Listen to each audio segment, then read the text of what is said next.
Welcome to the Indie Corner, where we talk about all things independent comics. I'm Rebecca, I'm Maddie. And I'm Mikey. and today, people, we are covering Volume 10, the final volume of More Than Meets the Eye. How are you guys and girls feeling? I can't believe we're done. Isn't that I wild? know, so much has changed. I should have put on glasses to represent the passage of time. But Yeah, right. We felt like we've been doing this. It feels like we've been doing this for a while, like forever. But like when you think about it, not really. I think it's been about like half a year, though. That's been true. About 6 months. It feels like it's been about 6 months, and I think it's been about 6 months. Yes. Yeah, I think that sounds about right. Yes. Anyway, are you guys ready to get into it? Oh, yeah. Fuck yeah, I am. You kidding me? It's the finale. This is the end game here. We're gonna see how this. If you'll pull up the slides one final time. Alrighty, I'll do that. Boop. All right. So More Than Meets the Eye, number 50. As always, written by James Roberts.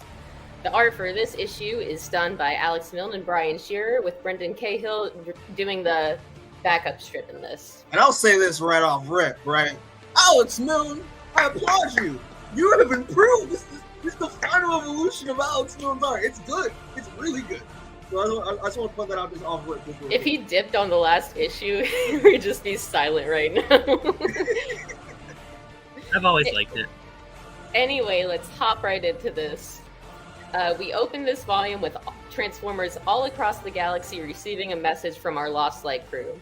The message contains their last words and how they'd like to be buried, or whatever, and that they all have just 6 more hours to live.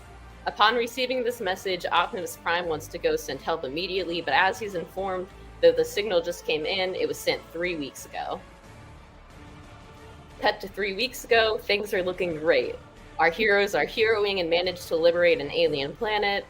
Everyone celebrates saving the day, and they even let Megatron do the Autobots roll out. That was great. It's very cute. I loved it.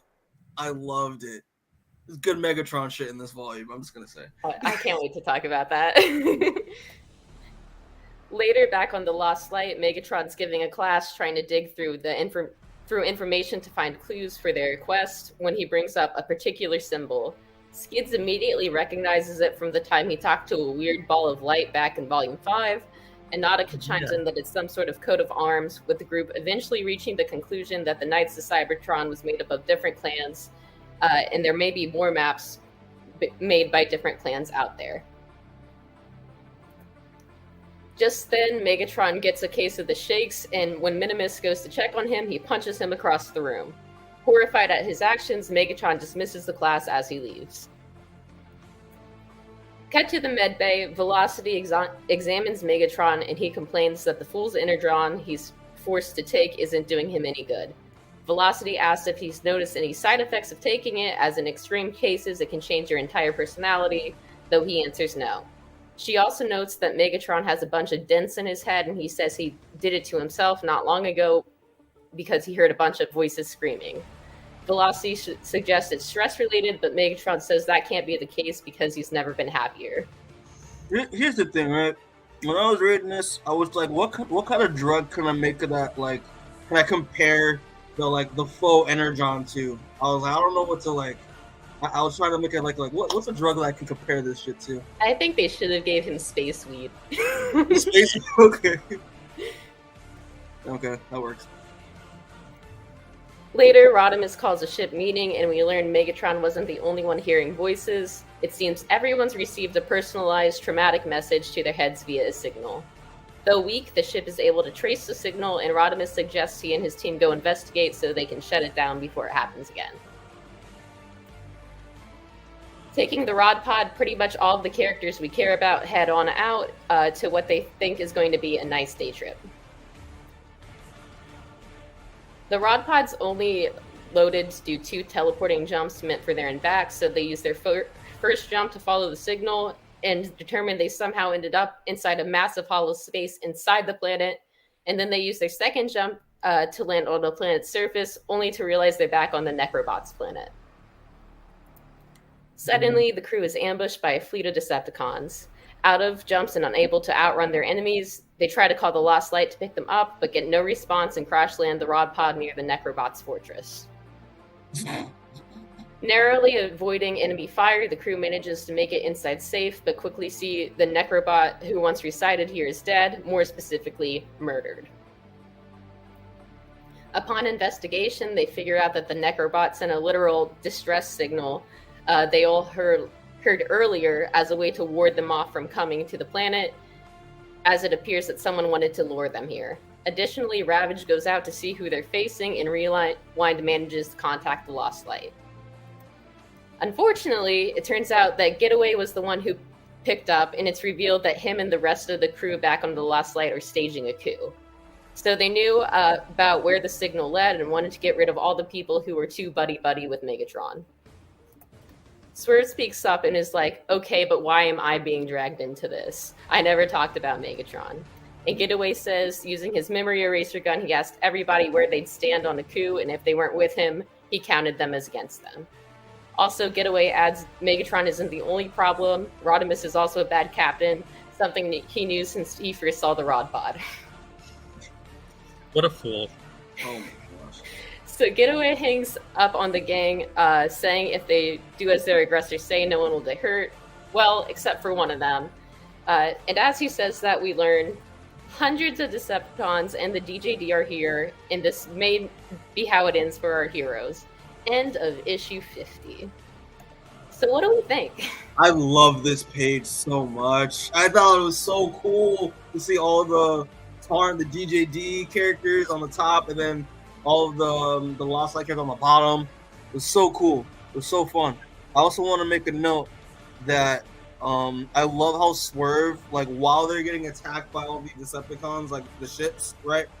I love how Swerve panics so much. He thinks that it's everyone that they've ever faced is just deciding to assault them. I thought that was hilarious. I was like, that's so funny. But yeah, no, this issue was, I thought was really fun. Good Megatron shit in here. Love the fact that like Megatron is like a college professor now. That's great. He's and happy. also, and he's happy, even though he's on like, you said weed, right? It's not like, I was about to say like heroin, but it's not. Yeah, no, he's on. I don't think it's heroin. He's on Robo Space Weed. Robo Yeah. Space weed. Yeah. All right, yeah. Because I think- Granddad from the Boondocks when he started weed. Oh my god, it was on Skywalker and was like floating. Yo, rip to Granddad. Love Boondocks, but nah. Okay, that's a good comparison. Yeah, he's the Granddad on weed. Yeah, love that. Okay, but also love the callback from. Sorry, Maddie. Just real quick. I love the callback of that like glowing being that was talking in pictures, because I was still very confused by that when we read that. So I like how they like touched on it in this issue. So yeah. All right, Mads. Spoiler alert, that's the only closure we get to the Knights of Cybertron. You're fucking kidding me. No! Are you serious? You're lying. In this series. They come back to it eventually, though? Yeah, we'll touch on that at the end. Okay. All All right.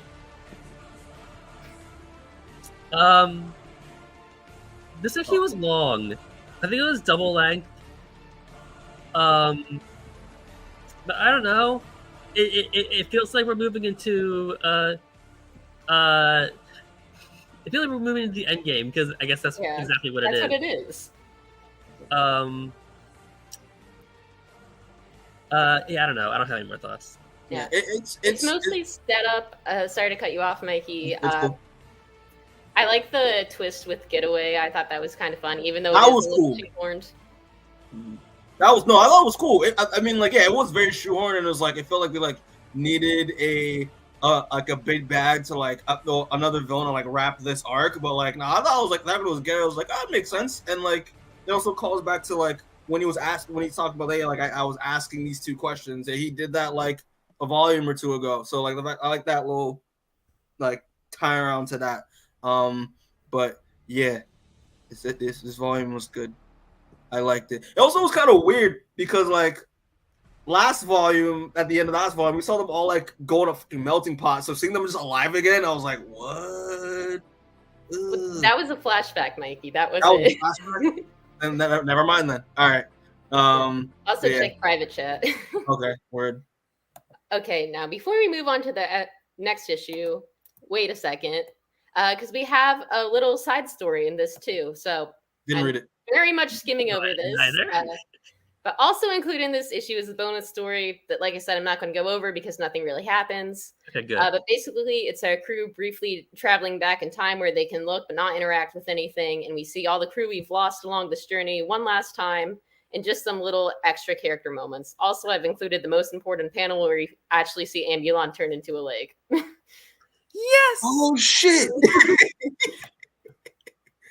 Hilarious. Oh, I love The him. only payoff you needed in this comic. That's really all I needed. We're going to see the next Cybertron. We're going to see Ambulon as a leg. Let's go. Ambulon's a leg. I love him. Ambulon's my favorite Transformer. Yeah. Leave it in the comments, all my Ambulon stands. Yes. All right, so moving on to issue 51. Okay. This cover, I don't know why they gave Megatron a lightsaber because he super doesn't use that anytime. I didn't notice that. He doesn't even use. That would have been cool if he did, though. Yeah, it would be. But yeah, this issue art's completely by Alex Milne, so hopping into it. Picking up where we left off, our crew is under heavy fire, though the fortress seems to be holding, at least for now. Suddenly, the baddies cease fire, but Megatron informs us that that's not a good sign, but all a part of the DJD playbook, and Tarn left them a message that they will be back at sunset.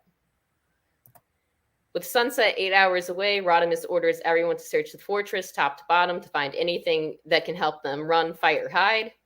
During this, Rodimus brushes off 10, and Swerve finds a new-looking key from the Necrobot's ancient body. Meanwhile, over with the bad guys, Deathsaurus asks Tarn why they didn't just kill the Autobots while they had them on the ropes, and Tarn explains that this is all an act of torture, which is a nice plot-justified excuse for this to be a 5-issue arc. Uh-huh. Yeah. A bit later, Velocity, Swerve, and Nautica find the door to their key, and Nightbeat discovers a teleport chamber that has just enough energy to take everyone to the nearest asteroid. This seems like great news, but just then Swerve comes in with more news. Turns out the room they found was full of pods containing comatose organic life. Oops. So everyone starts debating whether they should go and leave the people in the pods to die or stay behind to protect them. Megatron announces that he's staying and gives a speech that anyone here can stay or leave as they see fit, no judgment and no questions asked. Rodimus opens the portal and asks anyone who wants to leave to raise their hand, but it seems, for better or worse, the whole crew is intent on staying till the end. Swerve says he has an idea that they can steal one of the Decepticon ships and escape with everyone. Burl tells him that idea sucks, but Cyclonus is like, wait, let him cook. But Swerve says that's all he's got. However, Ravage says he may be able to track down one of their ships, giving Megatron a phone before leaving and telling him to talk to someone. Cut to the DJD. Some of them are worried the Autobots will be able to hold out in their fortress. Tarn says they don't have the energy supply to keep them at bay. Then Tarn's cell phone starts ringing as he notes that only one person has his number. At the fortress, Megatron prepares to head out on his newfound space scooter when Rodimus stops him and asks him why he's staying. Megatron explains the screams he heard earlier were of all the organic races he annihilated over the years, and that he's come to realize they aren't as different as he thought they were, save for the sound they make when they're in pain, a sound he never wants to hear again. Mm-hmm. I'm gonna say this real quick, right? When I saw this fucking page of the deadliest man in the universe riding a fucking scooter, bro, I died. I was like, "What?" Megatron, this is Megatron's peak here. It's so funny. It's peak. This is peak moment right here. This is peak Megatron. Like, come on. Anyway, over with Ravage, he manages to find the Decepticon base, but 10 has not so suddenly been sneaking along behind him. Using 10 as a distraction, Ravage lures out some of the DJD, allowing him to sneak around. Cut to Megatron meeting Tarn by Megatron's statue, where Megatron surrenders. Mm-hmm. So as 10's getting roughed up, the rest of the crew back at the fortress are like, has anyone seen 10 around? No. And we see that 10's left them a message in his own way, telling them that they can use the flowers as a generator to shield the fortress. Okay. I'm going to say this right now, bro. I was reading this shit. I was like, I hated Ravage. I hated Ravage so much. I was like, you're going to let my boy 10 die like this? Come on. for your bullshit. This is so dumb because I love 10. 10 is great. And I'm just like, and no one cares for 10. Like, they don't deserve 10. Fuck everyone. They really don't. Anyway, things continue to go downhill for 10. Just as the villains are asking for his final numbers, we see he is saved by Ratchet and Drift, and that's the end of issue 51. And this is where I came everywhere because I just like because Rebecca knows after we did that Drift mini, that was like my favorite part of this podcast is doing that shit. I love these two together. I love them. They're the Jackie Chan and Chris Tucker of Transformers. It's awesome. I love it so much. They're the best people ever. And I love Drift's new design. That like this look for Drift is like looks hard. Make him look like more like a Gundam. Let's go. I want it's great. It's great. All right, I'm gonna stop talking. Maddie, you go. No, I agree. I think this ending is amazing. The whole 10 plot is very fun. Megatron's. I thought Megatron's thing about organic life was Racist. Silly. Oh. I thought it was silly, but Like he's an ex-racist. He's right. He's reformed. Okay. Yeah, he was talking about how he's not a racist anymore because the only difference between me and the fleshy ones is the way they scream. It was a weird thing. It was I don't know. I didn't. But anyway, it was a fine issue. I'm into it.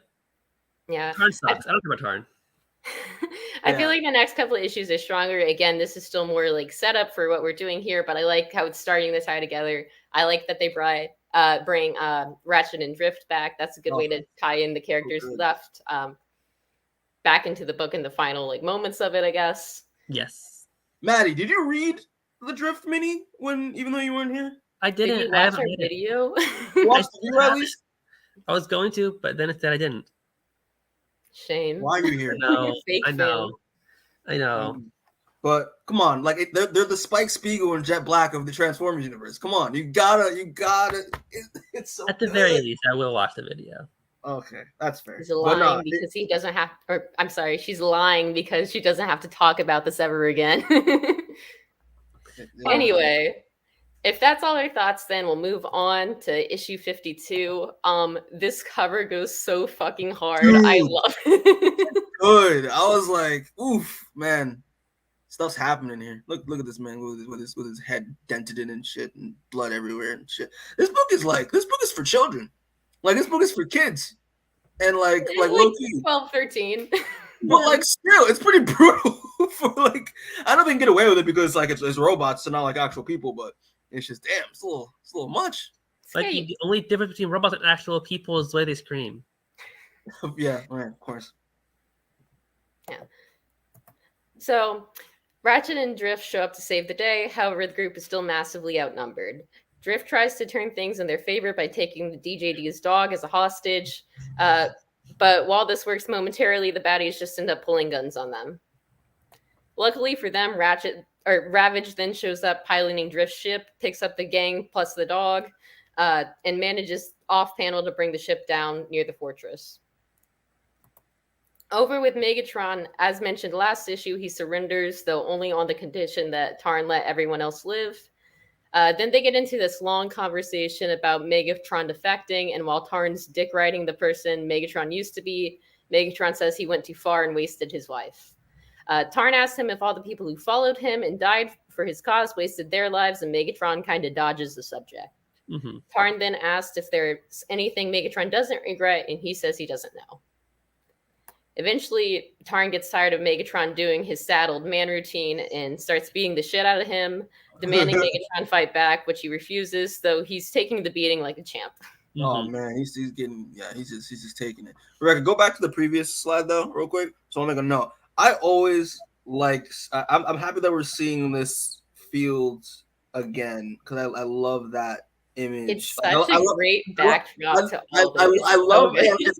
It's a great backdrop, but I also love that like it symbolizes like it's kind of symbolizing like Megatron like he can try to reform as much as he wants. He still has a lot of bodies under his belt, and it's just like a lot of bodies clearly, and it's so good. I just love that area that scene so much. Like I said, I love the imagery of like the flowers. It's so good. Yeah. So during this, Megatron talks about how the fool's energon he takes makes him weaker, and he says he's been wondering if taking it's changed him and the real him is still buried somewhere deep down. However, he then says that even though he's terrified of all things mind tampering, if the chemicals help kept him in line, then maybe it's a good thing because he's better like this. Hearing this enrages Tarn, who proceeds to shoot Megatron in the chest. However, before he can seal the deal, Overlord shows up out of nowhere. And if you're thinking, wait, didn't Overlord die like at least twice? We will get to that soon. Dude, the Randy Orton of the Transformers universe came out of fucking nowhere. I literally was just like, okay, this is interesting now. That immediately grabbed me. I was like, oh my god, I forgot about him. But I thought he died. Because he died. Yeah. But again, we'll get to that. Over at the base, we learned that Tin's shield idea could work. Ratchet and Drift reunite with the rest of the crew, and Rodimus apologizes to Drift for letting him take the fall and not making the effort to find him after he was exiled. Back to the action, Overlord and Tarn start fighting and having a dick measuring contest. It's also revealed that while Chromedome did blow Overlord up a while ago, somebody found him and nursed him back to health, and he was sent here specifically to kill Megatron, which works for him because, as a reminder, Overlord really wants to beat Megatron in a fight. Right. As they're fighting over who gets to kill Megatron, the two then realize that Megatron has disappeared, even though he was on death's doorstep. Later at the Decepticon base, Tarn introduces Overlord as their temporary ally, and Overlord in turn just belittles Tarn the entire time. Then one of the DJD, Kaon, comes in complaining to Tarn that the Autobots stole his dog, and Tarn's like, damn, that sucks. Anyway, and proceeds to rip his head off, killing him. As you can imagine, this upsets some of the other DJD members, but it's almost sunset, so they have to focus. Mm-hmm. Finally, we cut to Megatron being recovered by Rodimus and Ratchet after literally having his tits blown clean off, and we see he's managed to keep hold of his Autobot badge. And that's the end of issue 52. This is just kind of wild. Oh my god. The confrontation between Megatron and Tarn in the flower field is the best Tarn scene. I'm going to assume... Yeah. I'm going to assume ever. Definitely in his entire book. Didn't you read this entire book? You should know. Yes. Definitely his entire book. I love that scene with the flowers. I don't care about Overlord though. That might be a problem with this last arc is that the villains are kind of, I think, whatever. Tarn and Overlord and Deathsaurus. Yeah, I kind of like Overlord being here though, even though he probably should have stayed dead. He shows up out of nowhere. It's so funny. He shows up out of nowhere, and like, even though I was very confused and just kind of like jarred by it, it like had me laughing because I'm like, "Yo, why the fuck are you here, bro? You died!" Like it's so funny. He brings the book full circle. Yeah, there's a quote that like Tarn. I agree with Maddie. Like, there's a lot of good. Like, it's like the best Tarn stuff that we've gotten. There's one quote, I'm trying to find it, but it's basically like Tarn saying is like how like he's beating the shit out of him for the person that Megatron used to be, not for the person that he is now. I thought that was really good. And I was like, that's good. Roberts, that's some good ass writing there, man. Some good ass writing. You in your just writing your cave and shit. Like, it's some good ass writing. But it's just I love that relationship that he has where it's like Tarn is the product of Megatron's former philosophy that he believed in, and now that Megatron is now a good guy and has abandoned that, it's just like Tarn doesn't really have a purpose anymore besides, enacting like Tarn. The fact that Tarn can't change, not like Tarn can't change is kind of like, I feel like he's a little envious of Megatron there. I think. Yeah, personally. He literally has the Decepticon symbol on his face. Yeah, his entire identity is being a Decepticon. Mm-hmm. Yeah, so it's good shit. It's awesome. Good dynamic. It's really good writing. A Transformers book. Jesus Christ. Yeah, the Tarn and Megatron stuff is really good in this issue. I love the whole thing with Megatron. Who's like, maybe like they did mess with me. Maybe I am still a monster deep down, but I like myself better this way. Yeah, It's so good. Ooh. really good, and it's just man, it's good shit. Also, I love. I was also expecting Drift to give Rodimus his 2 cents after like what happened, but he was surprisingly just like, as Drift is very chill, very zen, and just just forgave him anyway, even though like he knew I mean, it makes sense for the arc we just saw him in. Plug the Drift series again. Yeah. Watch it, it's good. But yeah, I appreciated that. I was like, because if I were Drift, I would have went off, but like, nah, he was just, it is like, it is what it is. You made a mistake, we learn from it, move forward, simple. So yeah, that's all I gotta say. But this volume was nuts in the kidding. Yes, he has a fucking whole ass hole in his chest. It's ridiculous. It's like Yeah. One last thing I have to add: the art in this issue in particular is great. Like the lighting here, beautiful. He evolved. Like Alex Milne and whoever the colorist is. Oh shit! I gotta find the name of the color at some point. But like, nah, they evolved. Like he evolved. Like it's really good stuff. Like it's good. Especially the Tarn. That Tarn and Megatron fight is some of the best stuff that Milne has drawn in the series, I think. So yeah, it's good shit. It's really good shit. I'm trying to find the colorist real quick. We gotta prop the colorist. Joanna LaFonte kills it. You killed it. All right, killing it this issue. Mm-hmm. All right, so moving on to issue 53. Still little Alex Milne, also some Hayato Sakamoto sneaking in there for the art. With 7 hours till sunset, we spend this issue seeing how our characters are preparing. Megatron gets top surgery, Tailgate starts punching things so they have material to build weapons out of, and Rodimus thinks they can use the DJD's dog to get info on where they're keeping their ship. Additionally, everyone records their last words that we saw in the first issue of this arc. Minimus gets fitted for an upgraded suit, and Nightbeat gets permission to explore the hollow planet thing on the condition that he's back before they're all scheduled to die. And Nautica does a friendship ceremony. In an effort to gather intel, Chromedome volunteers to go into the pet's mind, but as he begins, he starts to feel weak. The Rodimus who's overseeing this clearly doesn't care when Ratchet starts second-guessing their actions. Turns out this dog was a normal dude who got domesticated, like mentioned last volume. Chromedome thinks he can reverse the process, but once he's in, he can't quit the job till it's done or it'll kill the guy.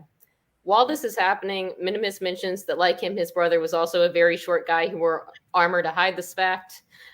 Something Rewind didn't know, and when they look up what he really looked like, wouldn't you know it, he turned into a dog.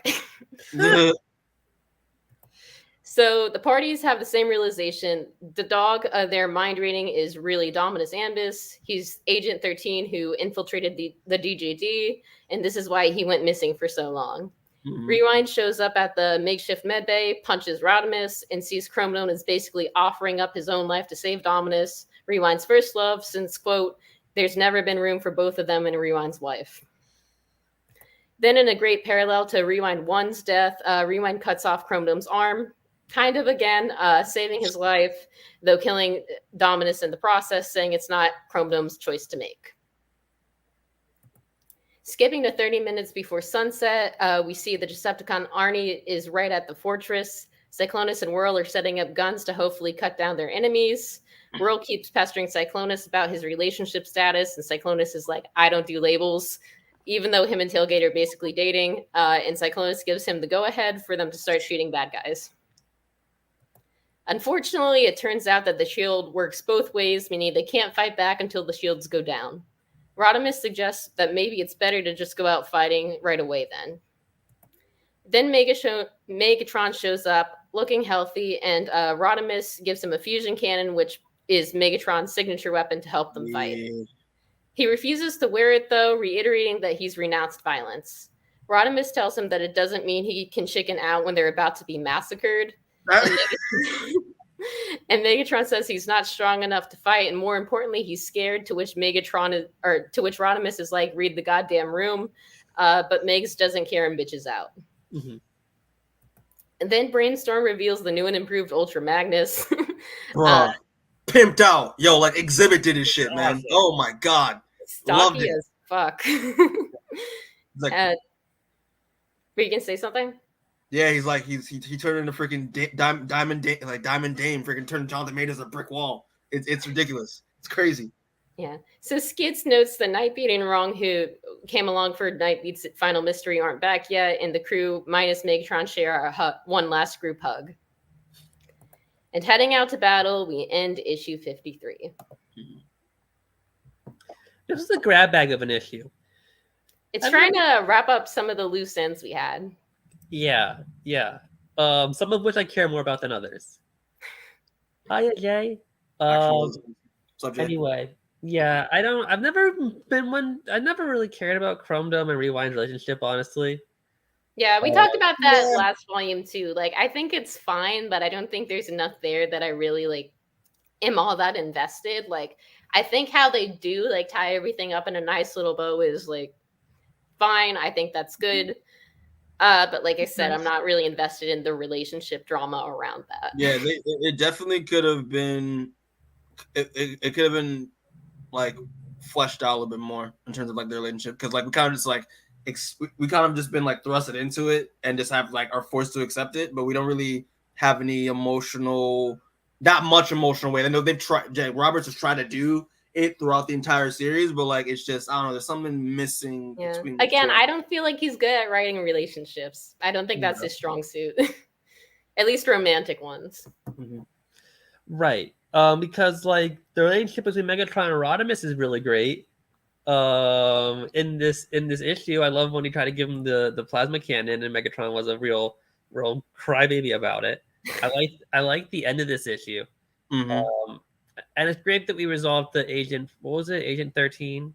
113. Yeah, the dominant thing. That was something I was when I started reading the volume, I was I know they're bringing up Dominus Ambus. I know that's Chrome Dome's thing, or whoever the fuck's thing. I don't remember Chrome Dome, Brainstorm. They all look the same. But I was I wouldn't be surprised. I was curious if they were gonna address it and be okay, we'll actually see him, or but even if they didn't, I might not. I wouldn't have been. I would have been fine with it. Jay's also saying I think I may have to get into this to get into it. It's fun. You chose a great time to hop into the final episode here. Yes. Yeah, it's fun, bro. But yeah, that's all I gotta say. That's all I gotta say on Chrome Dome and them though. But nah, Maximus. Okay, I like what's called Maximus Ambus. Love this. I love how Drift and Maximus Ambus are the shining examples that they're making Transformers look like Gundams, and I love it. All right, continue to do that, people. It's great. But yeah. I love that they're just what if we took Ultra Magnus and made him bigger? Bigger Magnus. But even in the last issue where it's just Tarn and Overlord just Tarn being I'm a tank, and then just Overlord's freaking bigger tank and sits on this man. I love it. It's funny. But yeah, I do like the idea of Megatron and his altruistic idea of just being pacifism, even though I don't like anyone I think would give pacifism a pass if you're trying to fight for your life, but I didn't like the fact that Megatron be oh, I gotta be a pacifist and I don't want to kill anymore, but dude, we're all gonna die here. Well, they mention it that it's cowardly, Yeah, it is cowardly. It's not a nice moment to be a pacifist when everyone is literally about to fight for their lives, Yeah. It's just literally just you're just trying to find an excuse to be a bitch and not fight it out. Come on now. Wonder Man.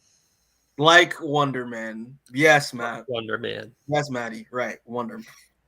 You're not gonna like that show that comes out then. Watch it. I'm still not convinced that's coming out, but it is coming out. Before we get too sidetracked, any more thoughts on this issue? No, it's good. It's good. This good themes addressed. The ending, I think, like what Maddie said, is also great. But yeah, no, it's a good time. Didn't really give a shit about the Chrome Dome stuff though and the Rewind stuff, but I mean, it is what it is. All right, then. On to issue 54 with art by Alex Milne. Opening up on the ensuing battle, we see the Lost Light crew, again minus Megatron, holding their own surprisingly well to the point where even the Decepticon generals notice this. Flashback to earlier, Velocity realized when Tailgate had a spark spasm, aka when he got his superpowers, the wave also boosted the power of the security guards around him. So if they can replicate an event like this, then they can all power up for the battle. Unfortunately, as Ratchet points out, this only happened to Tailgate because he was suffering from an extremely traumatic episode, and Nautica says it would be unethical to force someone into a nervous breakdown. Then Skid speaks up and is like, well, I have some unrepressed trauma we could use. So with the army outside getting closer and closer, Chrome Dome uses some trigger words to make Skids remember, and as expected, he's so traumatized he explodes. That's so funny. Back in the present, we see the crew doing pretty well fighting. However, the upgrade quickly begins to wear off. Over in the fortress, Ratchet is trying to save Skids, who's fading fast. Megatron's being a drama queen and tells Ratchet that he's not afraid of the DJD. He's afraid if he fights again, he'll revert back into the monster he was. Then Ratchet reveals that the fool's energon Megatron's been taking was just a placebo because his body was too messed up from the portal stomach he got in Dark Cybertron for them to actually drug him. Meaning all the weakness. Grow up, bro. Like, come on. So this means that all the weakness he was feeling was all in his head, and all the change he's been through was actually him. What? Wow. What? He was psychosomatic the entire time. What? That's crazy. Just then, from the live footage of the battle outside, Megatron watches as Ravage gets ripped in half. Good. Skid starts to struggle, saying he needs to find Brainstorm, but as Ratchet asks for Megatron help, he sees Megatron's left for somewhere. So Skids dies, and just as our heroes are surrounded, Megatron shows up ready to fight. Fucking cannon, bro. Oh my god. This is tough. Ooh. Alex, you listen to me, bro? You're killing this shit, fam. What are you doing? Oh my god. This whole part of the issue goes so hard. I'm gonna keep saying it. It goes so hard. I think it's funny because I used this image once for a clip thumbnail and it cosplayed myself, but love this image. Love it. So good. It's so good. But yeah, I mean, all it took for him was his cat to get ripped in half in order to use the cannon out. But this issue was hard, man. This issue was hard. That's all. It's good. It's really good. I love how they're not done yet. No. Oh, we're not. Oh, no. Crap. I forgot. Yeah, I forgot for a second. Okay, continue. Still a little more story here. Continue. So Megatron immediately starts wiping out waves of Decepticon soldiers, and Deathsaurus thinks now would be a good time to retreat. But with a little bit of pressure from Tarn, he reluctantly orders his troops to focus on Megatron, even though they'll essentially just be cannon fodder. Mm-hmm. Mm-hmm. In the midst of this, Megatron manages to recover Ravage's upper half and orders the rest of the crew to get inside and take Ravage to the med bay before calling out Tarn to show himself. Tarn answers his call by blowing up Megatron's fusion cannon, leaving Megatron feeling defeated. Tarn notes that, like Overlord said, Megatron's nothing without his gun, and as the two are ready to deal a final blow in unison, we end issue 54. Gasp. What's gonna happen to Megatron? I don't know, man. I just find it hilarious. Like when I was reading this, and he got the cannon out, and he's acting like all like badass and high, like he just like popped a Viagra and is going ape shit. But then next thing you know, Tarn just blows up his cannon, and he's just like, oh, what now? It's like it's hilarious. This again. I went ahead of myself a little bit there, but this issue went a little bit too hard, man. Yeah, it's a pretty badass Megatron book. Oh god, like it's so dope. It's so dope. I love it. It's like this Megatron on his own. Reminder: Megatron on his own was able to at least give him a little bit of a leg up. I love that. I thought that was so good. Yeah, he's a beast. Yeah, he's a monster. He's a beast. He's a savage. He's a shit. What other words? That's why he was the Decepticon. That's right. He was the Decepticon for a reason. He's the OG. He's the I gotta make a hip hop reference to this. I would say he is the shit. I can't do it. You've already used Suge Knight for Tarn, so. Oh yeah. Tarn is Suge Knight. So like, what is? Oh, okay. If Tarn is Suge Knight, then freaking Megatron's the Tupac of this book. Fuck yeah. All right.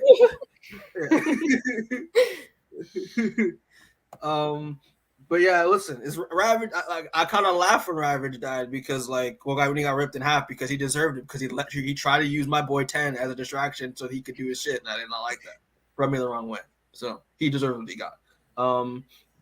But yeah, no, this issue is really good. It's just a dope ass war battle breaking out, and it's just like, and I like the fact that like the fight went more toward the Lost Light favor, and then especially when Megatron came through, but then now after Megatron, can't keep it up anymore. And then have it and then now Tarn has upper hand. It's a nice change of pace. Like you think you're gonna win until the Decepticons get a leg up. So I thought it was really cool.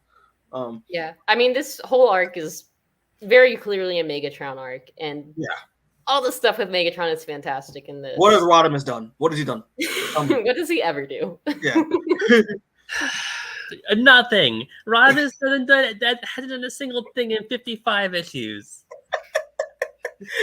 and throwback to you, Maddie, with like the beginning of this whole podcast, you're just like, I love Rodimus. He's like my favorite character. We'll talk about it. He's done nothing. I still like Rodimus, but that's not what he's meant to do in this story, for better or worse. Yeah, that's true. That's true. And also love the fact that like X genes are being unlocked. That's kind of funny. And yeah, it's the great X-Men book. I love X-Men. Also, rip to Skids, because I actually genuinely like Skids in this whole series. I love Skids. Yeah, I really like Skids, and his death makes sense in the context of this. But I am kind of sad that he died in horribly traumatic way. Skids, Skids is so. Actually, I like Skids a lot in this series so much that he made me forget about the Abomination Skids in the Tom Kenny Skids in Revenge of the Fallen. That Abomination. So, but yeah, no, I was a little sad to see Skids go, but he went out like a champ though. So, as he should. Yeah, I'm good. I'm done. Yeah. All right, then. On to our last issue 55, ending it with art by Alex Milne. What a cover, man. Wow. I love it. So great good. cover to end it on. Yeah, it is. This Megatron book. So we opened this final issue in the planet's atmosphere, where we learned that the Galactic Council were the ones who revived and sent Overlord after making a deal with Getaway to kill Megatron. Part of this deal was supposed to include the condition that none of the Autobots were harmed, but because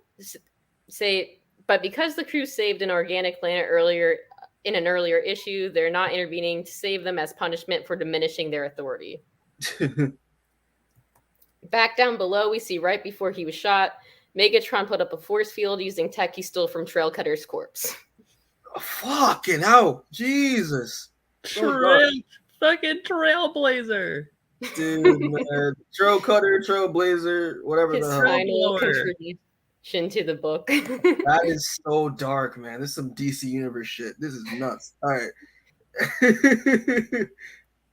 So, additionally, the Autobots figure out how to use the distress signal to target the Decepticons and fire it. This causes Deathsaurus to be overwhelmed with guilt over sacrificing his troops, and he calls the rest of them to retreat, taking the DJD's med with them as well after feeling betrayed by Tarn. Overlord also leaves, not because of guilt, because he realizes Megatron isn't worth his time if he's not going to fight him. Yeah. So only the remaining DJD members are left to face Megatron. Back at the fortress, a dying Ravage exposits that Megatron isn't dangerous because he's strong, but because he's smart, and mentions that at some point before Rodimus burned all the time cases, Megatron had stolen the original one, but disposed of it months ago when he decided to confront his past. Cut to Megatron. The DJD is finally able to get in the force field, and Megatron pulls a Rorschach, essentially saying, I'm not locked in here with you, you're locked in here with me. And it's revealed that thanks to the side effects of Portal Stomach, Megatron is able to siphon and control antimatter. Because he can. Because comics. Yeah. What comic? Again, as the characters at the base watch this fight, Ravage explains that with this antimatter power, Megatron could power his force field for 1,000 years, and that Megatron thinks 10 steps ahead in every direction, knowing what he wants today, but also knowing that he may want something different tomorrow.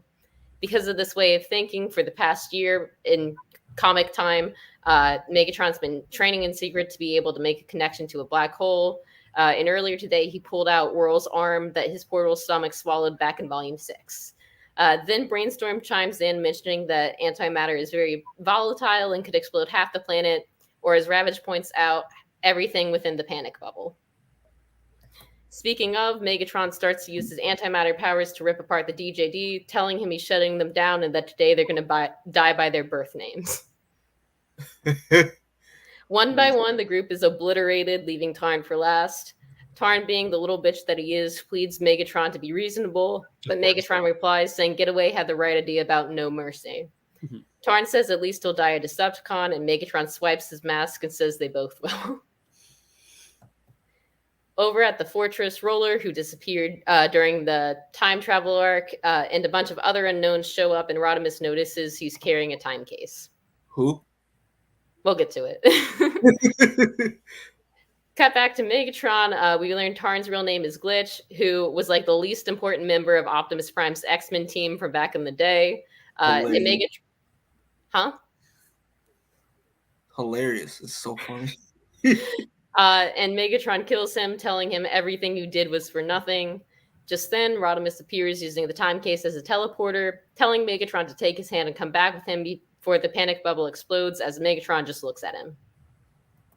The explosion sounds and the cameras cut out, but just then we see both co-captains return to the base. Megatron gets back just in time to see Ravage die, with the cat's last words telling Megatron, "Don't change back." For some incredibly strange reason, Megatron then flips the table Ravage was on, launching his corpse. I don't get it.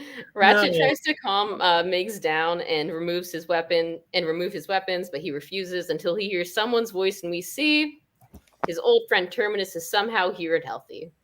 Great. Megatron embraces him, telling Terminus that he lost his way and crushing Tarn's mask beneath his feet. As we learned the next day, all of the new people who showed up were people on the Necrobot's missing list. Turns out, after getting chewed out by Nightbeat a few volumes ago for not helping the dying people he encountered, in addition to finding Megatron's discarded time case, the Necrobot decided to use his tech to save people lost to time. Unfortunately, the time travel process made those he saved sick, so he put them in a coma till their bodies got used to the present. And then when the DJD showed up, he used camouflage tech to disguise them as organics for protection. So they were the people in those pods from earlier. Mm-hmm. Finally, we learn what happened to Nightbeat and Wrong. As they reach the hollow or center of the planet, they realize this place seems to be the mold that Cybertron was created from. And down there with them is a bomb powerful enough to destroy a planet. And on that cliffhanger, we end the issue and finish the More Than Meets the Eye series. So we're done, guys. What do we think? It's a weird end. The ending sucks. Yeah, I feel like, I know they wanted to have their cliffhanger ending, but I feel like if they had put this page like 2 pages ahead of where it was and ended on the like Megatron thing, right. like this page, that would have been better, you know? Yes, far better. Yeah. Which the reason they end on the cliffhanger is because they have a sequel series. Some people just say it's like a renaming of the book, but again, we're not like reading it, so It is what it is. But what do we think of this issue, and what do we think of this arc, and what do we think of this book? All right, well, questions. I like when Rodimus went back and saved him. That was fun. That was nice. Yeah, no, that was good. Yeah. Rodimus did a thing. Rodimus did a thing. He did something. He did. Rodimus did the thing. The only thing he could do was save the best character in the series.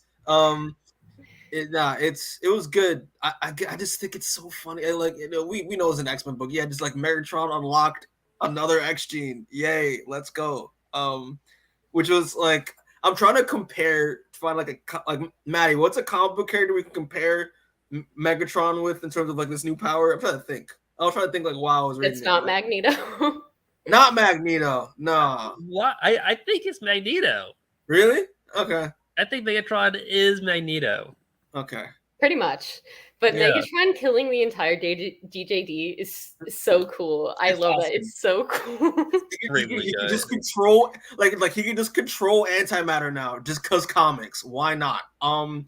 It's that was really cool. Again, Ravage dying, deserved. He deserved it. But I also do like the fact that it was revealed that Tarn was really just Optimus Prime's bottom bitch. I thought that was so funny.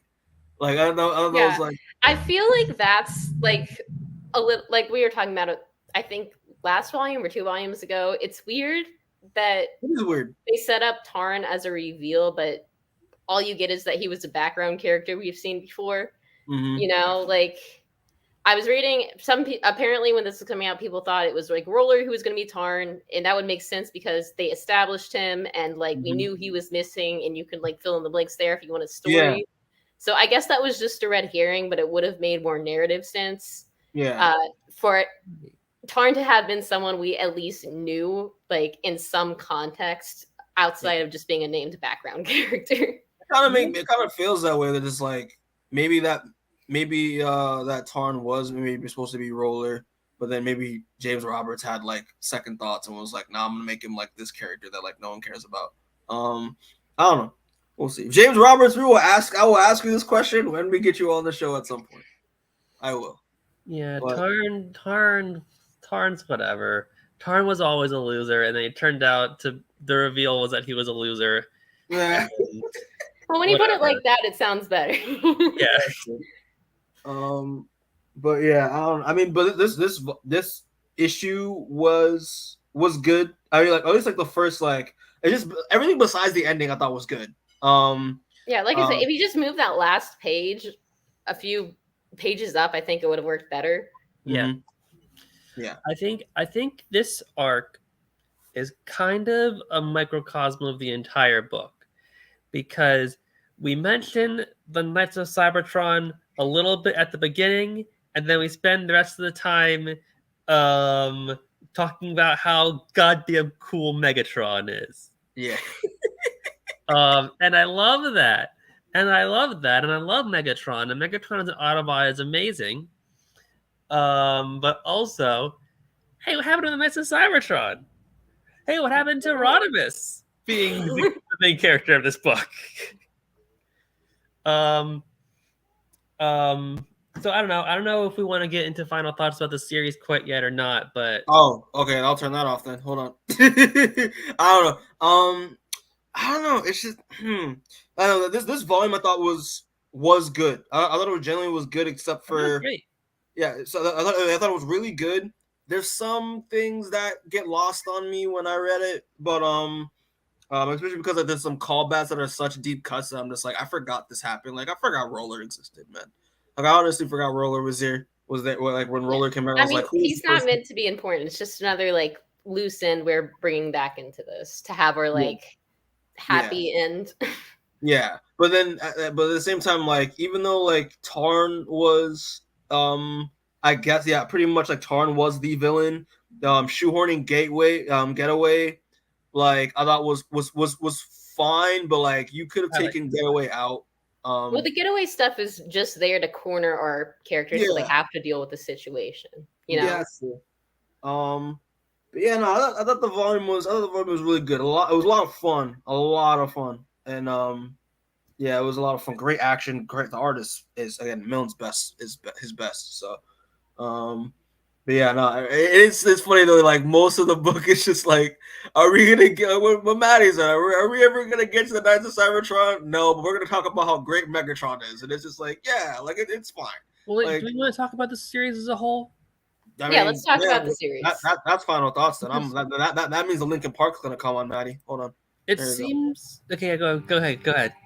It seems to me like we got to Dark Cybertron, and everyone was hanging out doing Dark. That was the crossover event, right? Yeah. Yeah. And everyone was hanging out doing Dark Cybertron, having a good time. And somebody said, "Hey, wouldn't it be cool if we made Megatron an Autobot?" and then Roberts And went, it was. "Oh yeah, that's my book now. That's Mhm. that's actually what my book is now," and that's great. And I loved the book, but I do kind of miss the promise from the first issue, and I don't know if it was necessarily fulfilled. Yeah. Well, again, and let me get to my last slide here. If you want to read further, there is more adventures of the crew in Transformers: The Lost Light. It's 4 volumes consisting of 25 issues. If you want to see the rest of what happens, there is in that book there's resolutions to the Knights of Cybertron thing. You might have mixed feelings on how it is. I have mixed feelings on that book as a whole, but Yeah. it's the continued adventures of the crew. Yeah. I do like the fact though with the whole series how this is like I didn't expect this, like it was a surprise, but I didn't expect it. I didn't expect it to be more of like a slice of life comic, especially like those first couple volumes before Dark Cybertron, where it was just like them just getting new adventures and shit. Like, and it was very fun, and them just getting to know each other. I'm just used to Transformers. This like dinosaur brain in me. I'm used to just Transformers just beating the shit out of each other because I'm just used to watching the Michael Bay ones a lot. So like, and just the cartoons. But it was like seeing this like them develop relationships and like it was cool just seeing that. But I do wish that like we did see them, set out to what they did. Their initial goal was in the first issue, like what Maddie said. But I mean, it was still fine. Like we got the whole Megatron thing, and the only thing is like I don't like. Could you imagine if like just real talk, if like whoever's making the Transformers movies now just decide to make like Megatron and Autobot in a movie, just off rip, just for no reason? Like I would love that just because I don't honestly, after reading the series, I don't want to see Megatron as a Decepticon again. But I know They like did that in their latest like cartoon, but that's they've like committed to that in. That's right, that freaking Paramount Plus cartoon that no one's gonna watch. I watched it. Was it good at least? It was cute. It's a kid show, but it's cute. Okay, gotcha. But yeah, like Megatron being an Autobot is my favorite thing about this book, and all the various themes and stuff that they bring up with his character is so good. I'm just like, damn, like, yeah. Part of me is like, dude, man, it's like. I think he might be like, yeah, he might be this version of Megatron is like my favorite, like out of other versions I've seen in like the cartoons and all that stuff. But yeah, I do agree that overall Megatron overshadows the book. And again, I love Megatron. I love all that stuff in there. I love how his arc like resolves. But if you did like the stuff in the first half better, I can understand why that would be a problem and why you wouldn't want to go to like a second book, even if it is like a unofficial title change, to have to see that, Yeah. Yeah, but I love this. What is here, I really like. Yeah. For the most part. Is anyone? Well, I mean, sorry, Maddie. Go. I love this book. I've been saying the entire time that it's an X-Men book. And I hope that doesn't sound like it's disparaging, because I'm a huge X-Men fan, and I mean that as the highest compliment. I think this book is a delight. Even when it changes, and if it comes about Magneto, I still think it's an absolute delight. I said Magneto. I meant Megatron. That was not on purpose.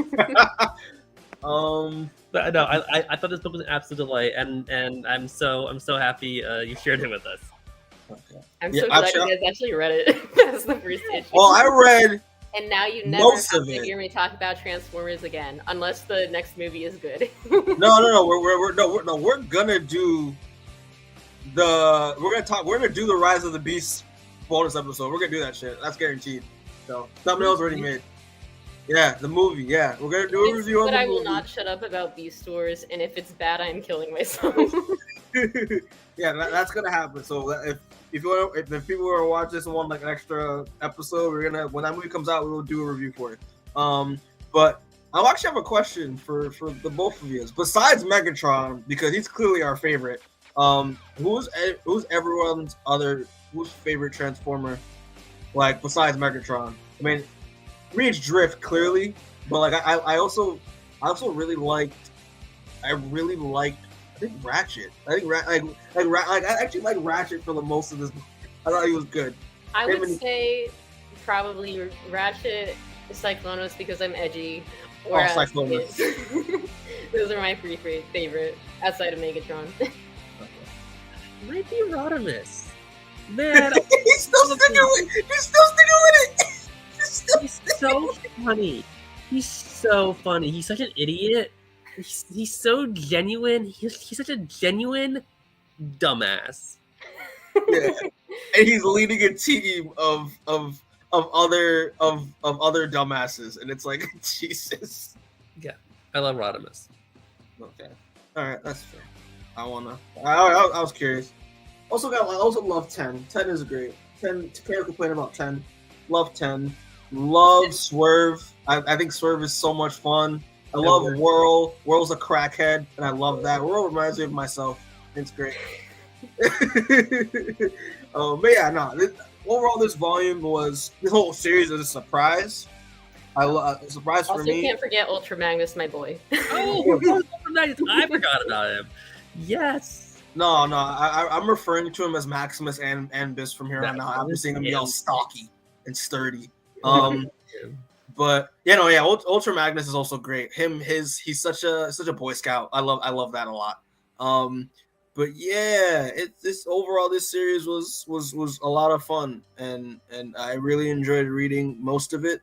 And yeah, it was. It sucks that we're finishing it, but shit. Okay, one last related question. Any favorite moments we want to highlight? Shit. Just. It doesn't have to be anything specific. I still do like the issues where everyone's just hanging out. Those are still my favorite. Yeah. Those are fun. Oh, I remember my favorite moment is when they go to that planet for the first. It was like one of the early volumes when they go to that planet for the first time and we see them their human forms, and then I just thought that issue was very fun. That's one of my favorite issues. Yeah, where freaking World comes out with his freaking crackhead, one-eyed, eye patch girl with pigtails and Uzis. That was so funny. And I was like, yeah, no, that's my favorite moment, I think, for me. Also the Drift stuff. Anything with Drift. But and anything with Grimlock. Because I love the Grimlock stuff. I love Grimlock, especially the last volume. How Grimlock, low-key is kind of like goofing them all by acting like a dumbass. I think it's so funny. So yeah, any of the Grimlock stuff I think is really fun. With the Ravagers, Scavengers, one of the words. Jay said you gotta go, but enjoy while I was there. Thank you, Jay. Thanks for joining us. Okay. Appreciate that. I'll see you in the WhatsApp. Yeah, that's all I was saying. Maddie, you can answer the question. I'm talking to you. I loved our own little bit about how Swerve can't miss. Jesus. Yes. Swerve doesn't miss, man. He doesn't miss with the headshots. It is amazing. It's amazing. Love. Listen, I was surprised I didn't get a few more this volume. I wish I'd prepared better for this question because I can't think. Yeah, I can't think of it. It's okay. We know your memory's kind of shit. I know. It's just I've had countless. I haven't mentioned Pharma yet. Oh yeah, you and your obsession with Pharma. Pharma's my actual favorite villain. Whole ass, my actual favorite villain in this book is Pharma. The fact that Anti-Ratchet is your favorite villain is just like wow. It would be though. Yeah. I love it. That was something that I think they really set kind of a. I made an assumption that maybe I shouldn't have, which is that more characters are going to have personal villains like Ratchet and Pharma, and that wasn't really as much of a thing. No. But I thought Pharma was a delight. I think about that arc. It's not my favorite arc, but I think about it all the time. The Doctor arc with Pharma, where every single character is red and white, and you can't tell who any of them are. And Evan was in it. That was my biggest problem with that issue. I couldn't tell anyone apart, and it really bothered me. I love it. I love that. It's not my favorite arc, but it's one of my favorites. Yeah. But now, oh shit! Hold on, sorry. When freaking Fortress, Dwayne the Rock Johnson, Maximus, when he showed up for the first time, I love that. I love that so much. I love Fort Max. Fort Max is also like a standout character for me. The Punisher of Transformers. I don't know, because he's not really like. I consider Fort Max more of an anti-hero than like an actual like straight up hero. You know? A little bit. Yeah, he has anti-hero vibes for me, but I like Fort Max. He's great. Yeah, I got nothing else to say. On favorite moment because again, it's all a blur. Like it's all a blur for me. That's okay. We spent like half a year on this comic. I don't expect you to remember everything. That's true, but I feel like because I put verdict on there, now we gotta rate. So what would y'all give this out of 10? I would give it an 8 out of 10. Okay. I really like this book. I don't know any comic that I would really give a 10 out of 10 that I've read personally, but I really enjoy this. I love the characters. Again, this isn't my first time reading this, so clearly I enjoy it. You know, that's true. All right. I think it's 0 out of 10 Knights of Cybertron, but as a book, it's 8 out of 10. Yeah, I think it's a good rating. Okay. Nah, for me, I wouldn't give it an 8. I'd give it a 7.5, just because like there's some parts of this book that are still lost on me. But like it's it's 10 out of 10, right, Mikey? What happened? The Drift series is still 10 out of 10. Oh, the Drift series is a 12. What are you talking about? Because the Drift series was the clear example of how of pacing, of writing, of action, everything. Like that was James Roberts should have taken notes. Okay, after with the Drift series, all right. But I think this volume is like I think okay. I'll say 7.5, 8. Like it's good. It's a lot of fun. And it wasn't what I expected going into it. And getting to know all these other characters, and especially Megatron, especially towards the end, I thought was the little cherry on the sundae for me.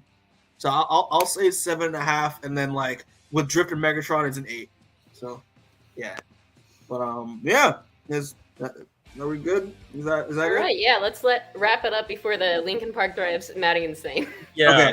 Awesome. But yeah, so thank you for everyone who are watching this or will watch this. We appreciate the support. Yes, this is the last episode. We're done. So we're going to be moving on to other stuff, other books, hopefully, potentially, which is going to be good. But just real quick, if people are going to watch this or joining, like, or discovering us with this episode, go to the playlist. There's a nice little playlist there.